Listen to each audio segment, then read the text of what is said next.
শয়তানের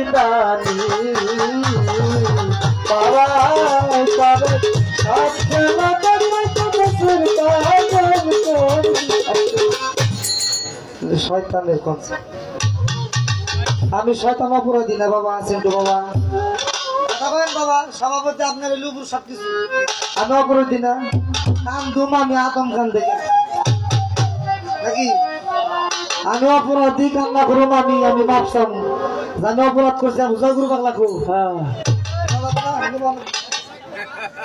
হ্যাঁ কাম দুমাইলে আমি আদম খান থেকে চারজন সন্তান হয়তো আমার বাবা মা জন্ম দিছে। একটা দাইসি গাইছে ভিন্ন ভিন্ন রং। আমার তো বাপ মাও নাকি না, আমার গুয়ার মধ্যে নেচ আছে। আমি শয়তান না। আমার মার দুধ দেয় ঢুকে চার দিয়ে ঝুরঝুরার পোলান পুরে ডাক দেয় আমার। হ্যাঁ আমার দায়স আমি নিজেই তৈরি করি, নিজেই সবকিছু। আমি চির বর্তমান। আল্লাহ দৃশ্য না, নিরাকার আল্লাহ। হ্যাঁ আস্তে অদৃশ্য না। আচ্ছা যাই কিছু ওইটা থাকলে অদৃশ্য না আল্লাহ। লালসান ভাই কথা বলেন আপনার তো। আমার বৌদি ছিল না। হ্যাঁ আমি শয়তান তো অদৃশ্য।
Don't